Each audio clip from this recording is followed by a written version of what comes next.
The hall was silent, a vacuum of anticipation. Before the towering bench of the galactic justices, a small figure stood, her head barely reaching the top of the polished railing.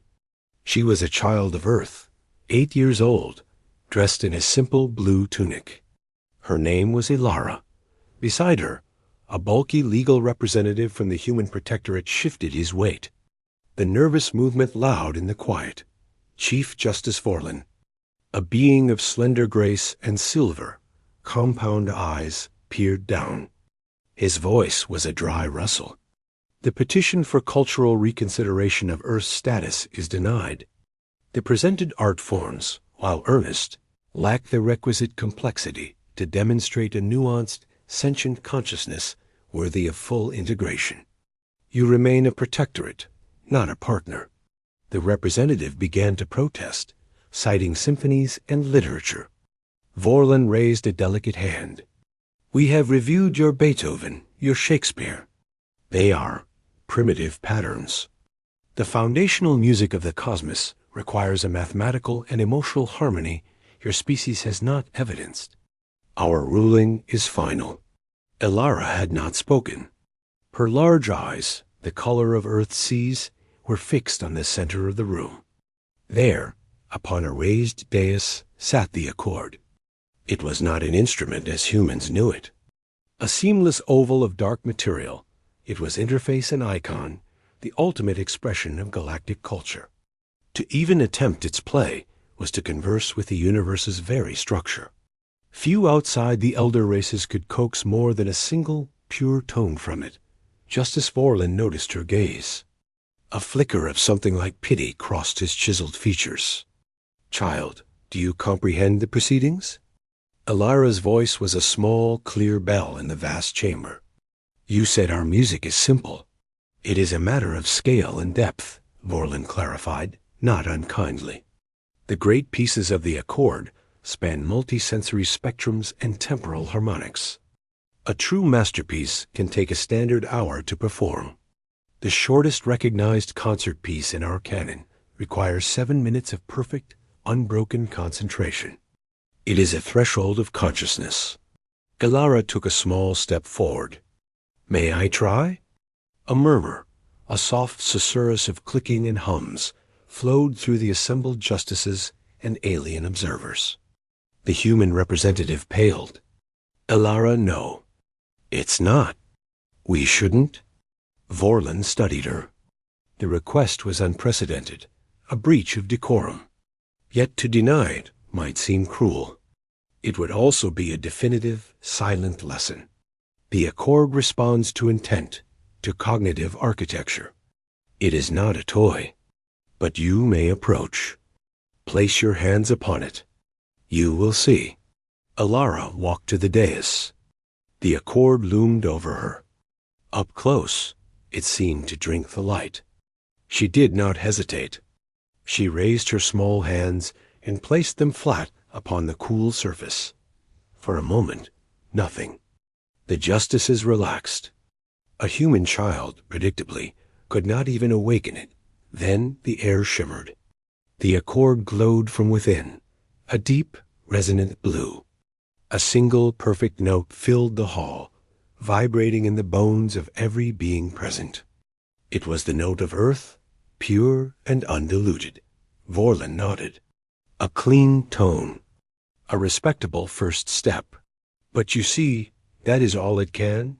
Ilara closed her eyes. She did not think of the staring aliens, of the failed petition, of the weight of her world's future. She thought of her piano in the small apartment in Oslo. She thought of the piece that had lived in her head for a year, since she first heard its ghost in the crash of waves and the whisper of wind through leaves.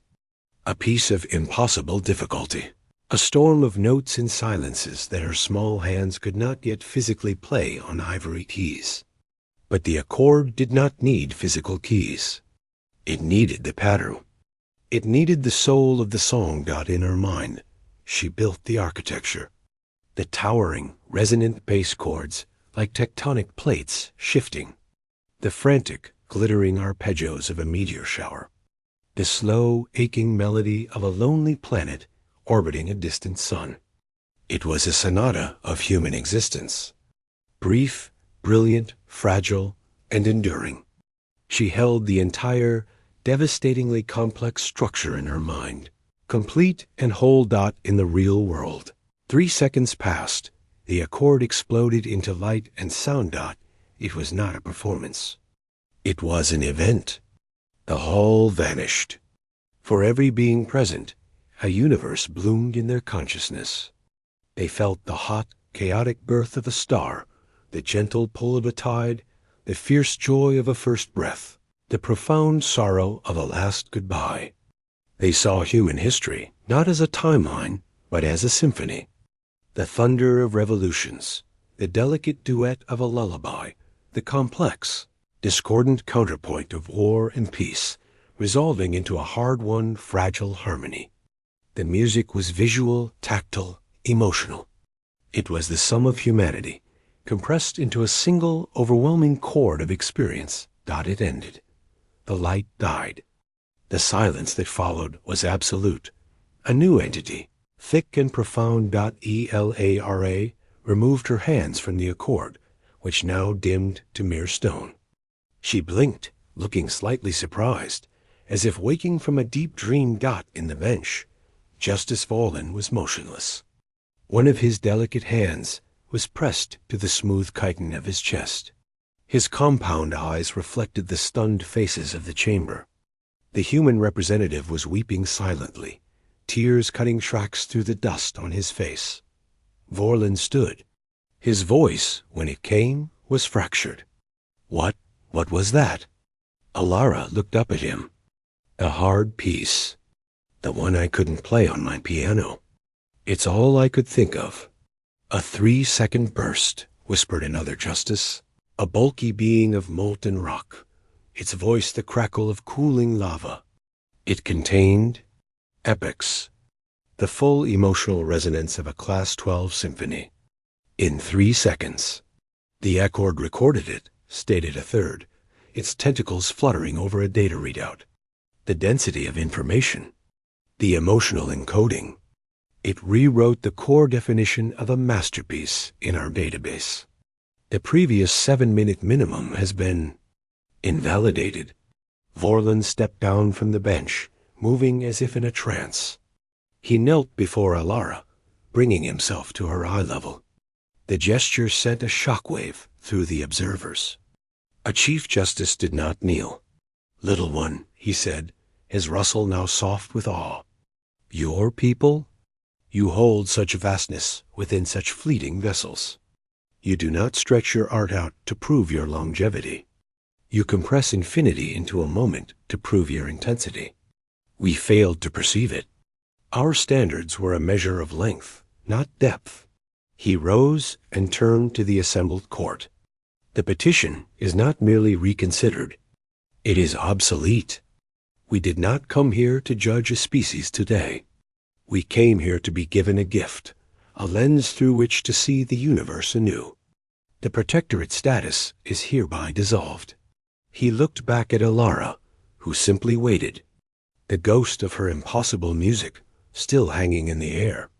"By the authority of this court," Vorlin announced, his voice ringing clear, "Earth is recognized as a full member of the Galactic Concord. Not for what you have built, but for what you contain. Welcome."